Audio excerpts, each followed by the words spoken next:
push your strumming a little harder? As a beginner guitarist, strumming can often be a cause of frustration and anger. And in this song tutorial for beginners, this Bonnie Raitt version of Thing Called Love is really going to push your strumming to the limit. Let's have a quick look at the running order of the song, and it's quite a basic running order. There's no extra special parts. We're only going to be looking at the intro, the verses and the chorus, the middle and the ending. Actually, that's quite a lot, isn't it? But we're not looking at the solo. What chords are you going to need for this song? Well, you're going to need 6 very common beginner major chords, and they are A, C, D, E, F and G. And you'll see those on the screen as we go through the song tutorial. Now, if you're a little unclear on some of those chords, then there's a link in the description and that will lead you to full tutorials for each of those chords. So a quick question for you. The song was written by John Hiatt and this is the Bonnie Raitt version. Let me know in the comments which version you prefer, John Hiatt's or Bonnie Raitt's. This is a really great song to strum. Now the strumming pattern for the verses and the choruses are quite simply just up and down strokes, but not quite basically played. Have a listen. I'm going to play the rhythm for the song and a very basic type of up and down rhythm. See if you can hear the difference. 1, 2, 3, 4.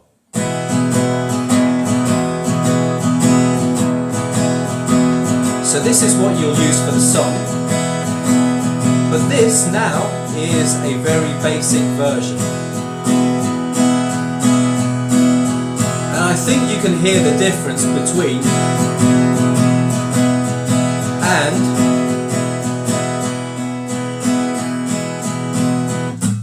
So very different sounding rhythms, even though they are both up and down patterns. So you can use that pattern for both the verses and the choruses. For the middle, well, that's a different story and we'll get to that later. Of course, if you're still finding strumming a tad difficult, then go back to the most basic, and that's just down strums. So just like this.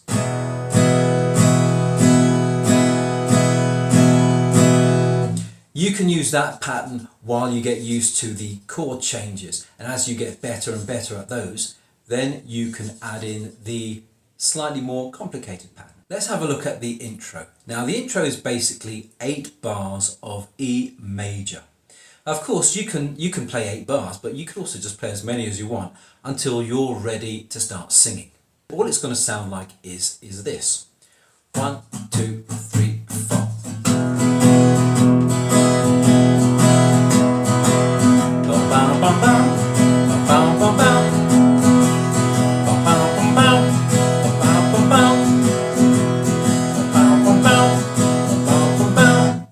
And that's my impression of the bass doing that little riff. Let's get into the verses now. And this is why I think this song is a great song to work on your strumming. Now for the verses, there are only 3 chords, E, G and D. Now on the screen you can see the progression, and it's got 4 bars of E. So you're basically continuing with E from the intro, but then it goes to a G chord, which is quite an unusual chord change, but it sounds brilliant. And then a G chord for 1 bar, and then a D chord for another bar, before going back to playing 2 bars of E. And then all that gets repeated.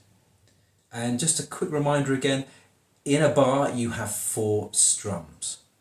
Okay, there are 4 down strums. So I'm going to play this for you, have a listen, and then we're going to talk about transitioning. 1, 2, 3, 4.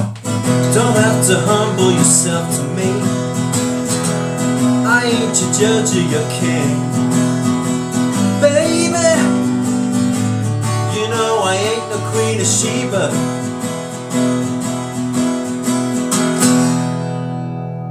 That was just the first part of the verse, and that just gets repeated before going into the chorus. So let's have a quick look at the transitions. So we're really looking at the E to the G chord, right? That part there. Now if 2 chords have a finger on the fretboard in common, then try to keep that finger there. Here's the E, and here's the way I play G. And the finger that they have in common is this one right here. So this is the finger that you would keep on the fretboard. You can release everything else and then put the rest of the fingers there. Now obviously it depends on which version of the G chord you're playing. Now this is the way I prefer to play it, and it's just easier, right? So as you see, there's not much movement compared to if you were playing G like this. There's a lot more, everything's coming off the fingerboard. Which is why I think this G is a better version to play here. And it's also a good reason for learning alternative fingerings for every chord. For the G to the D chord, well, everything has to move. A quick note about the chords. I'm using E, G, D, etc, etc. But on the record, Bonnie uses different chords. Now if you want to play along with her, then you're going to need one of these things here, A capo. And this is a very basic one. I've got a link in the description for one of these if you want to check it out. And all you do, put it on the 5th fret, et voila! Now you can play along with Bonnie. And you'll be playing exactly the same chords, E, G, D. Now I play it using my way for 2 reasons. 1, to avoid the B flat chord, and 2, it's actually a lot easier to sing. So let's have a quick look at the chorus. After the final E of the verse, you go straight into a chorus. So here it is on the screen for you now, and you can see that this progression is quite repetitive. You've got C for a bar, and then a little bit trickier here, but don't be scared. You've got half a bar of F and then half a bar of G. Now I'm going to give you a little tip on how to make those chord changes or chord transitions, whatever you want to call them, a little bit easier. But as I said, it's very repetitive, and it will give you a really good workout of these chords. And the bar of C and the half bars of F and G, that particular part is repeated once, twice, 3 times. Then we play one more bar of C, then we go to an A major, and then it's back to E. And what you'll do when you go back to the E is you'll basically play 4 bars of E before going into verse 2. So I'm going to play this for you. Keep an eye on my fingers, and then we'll talk about those transitions. 1, 2, 3 and 4. Are you ready for the thing called love? Don't come from me and you, it comes from up above. I ain't no porcupine, take off your kid love. Are you ready for the thing called love? So here's a little help with the transitioning. Now you can see on the screen 3 chords, the C, the F and the G. And this is the way that I'm playing them here. And if you look at these fingers here for the chords, the 2nd and the 3rd, all right?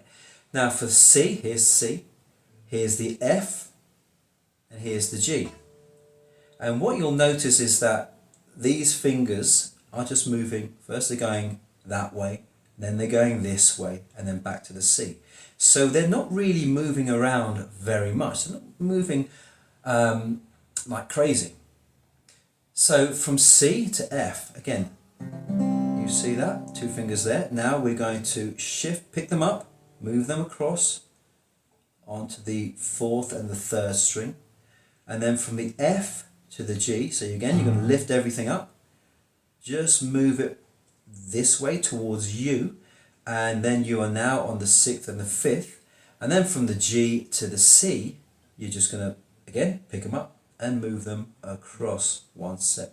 So you're now back to where you were originally on the 5th string and the 4th string. Again, this is another reason why I favour my version of the G chord, because it's kind of easier to get from G to C and also from G to F.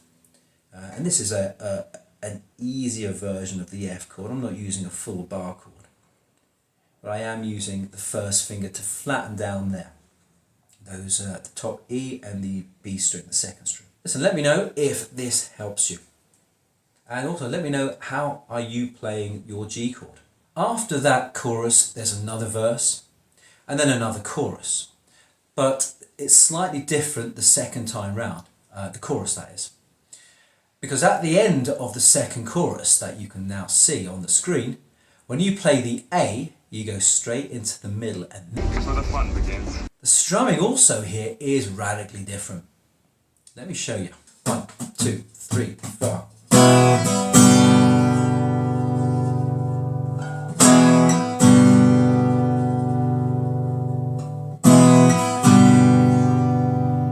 Now, as you can see, the chords are E and G, what we've been playing before, but the rhythm has changed. Now get this right, and when you play this song in front of your mates, your strumming hand is going to look really cool. It's going to look like this.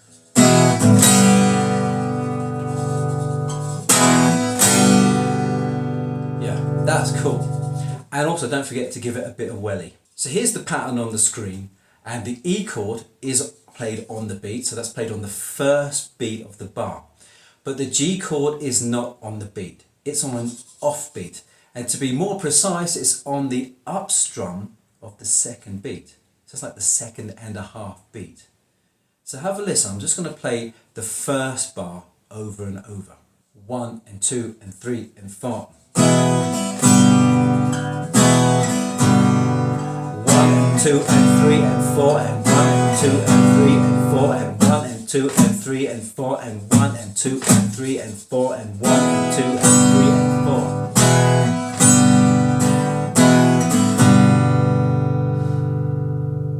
So yeah, that is a little trickier, isn't it? But once you get it right, and obviously you'll get it right, I really need to cut these things. And obviously you'll get it right if you're practicing. So here's the whole 2 bars.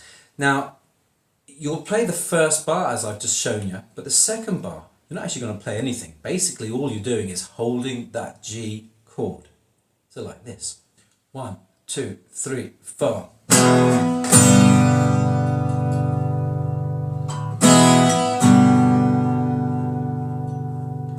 1 and 2 and 3 and 4 and 1 and 2 and 3 and 4 and 1 and 2 and 3 and 4 and 1 and 2 and 3 and 4 and...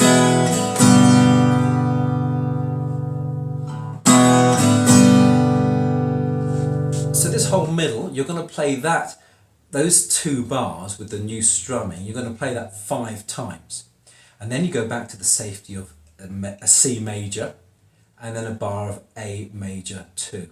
When you're doing that middle part and those changes from E to G, don't forget to remember how to transition. Remember that the E has this finger and the G also uses that finger.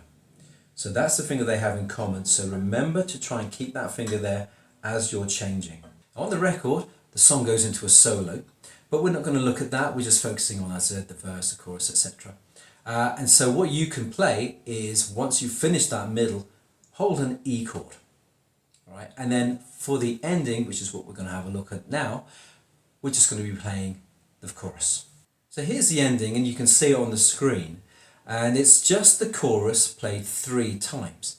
And the first 2 times are as normal, but the third has a little change. Now, the C and F, G part is repeated 1, 2, 3, 4 times for each chorus. But on the third time, you're going to repeat that once, twice, 3 times. You'll play 1 more bar of C, but here's the little change. It's just an A bar that comes next.